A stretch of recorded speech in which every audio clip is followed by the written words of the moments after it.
अस्सलाम वालेकुम जी, welcome back channel drama reviews. हम चलते हैं आफत की तरफ। ड्रामा आफत की नेक्स्ट एपिसोड में आप क्या देखने वाले हैं कि वरीशा ने किस तरह आते ही सारे घर को तिगनी का नाच नचाना शुरू कर दिया है। वरीशा यह सोच कर आई है कि उसे अपनी माँ का बदला लेना है, वो बदला जो उसे बचपन में ही ले लेना चाहिए था, वो बदला जो उसकी माँ ले नहीं सकी।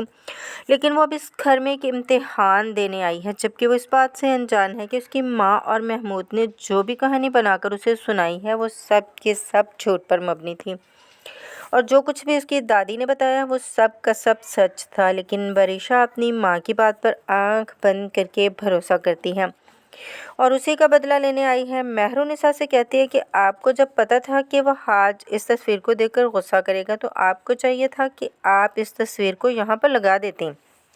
वह हाथ जो कि शिफा के साथ बाहर जाता है तो अचानक उसे कोई काम याद आ जाता है तो वापस अंदर आ जाता है। जब वरीशा को अपनी माँ के साथ बदतमीज़ी करते हुए देखता है तो उसे बहुत ज़्यादा गुस्सा आ जाता है।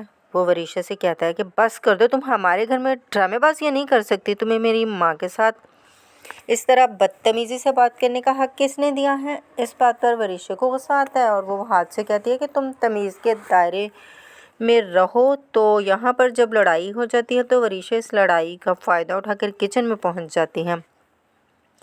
वहाँ से भी नाजरीन वो छुरी उठाती है और साथ ही शोर मचा देती है कि मैं ख़ुद को मार दूँगी। ये सोच कर के किचन में तमाम लोग इकट्ठे हो जाएंगे, ख़ास तौर पर वरीशा की दादी। तो ऐसा ही होता है, आती है वरीशा की दादी और आकर पूछती है कि ऐसी भी क्या बात होगी कि तुम इस तरह की बात कर रही हो।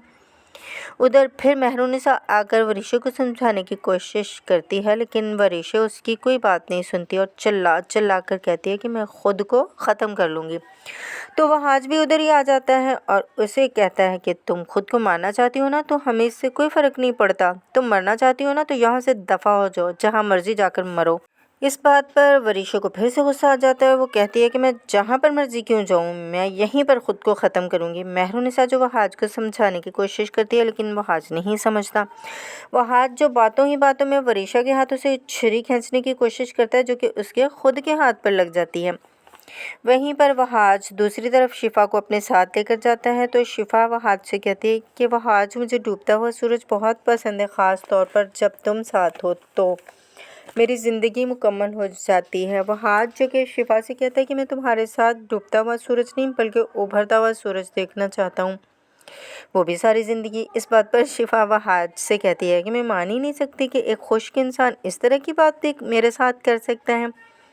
वहाज शिफा से कहता है कि तुम सोच भी नहीं सकती कि मैं तुमसे किस हद तक मोहब्बत करता हूँ। दूसरी तरफ वरीशा जो ये दिखाने की कोशिश करती है कि वो घर छोड़कर जाने लगी है घर से, तो जैसे ही निकलती है उसकी दादी की तबीयत ख़राब हो जाती है, और जब दादी की तबीयत ख़राब होती है तो वहाज को समझ आ जाती है कि वरीशा दादी के लिए किस कदर ज़रूरी है।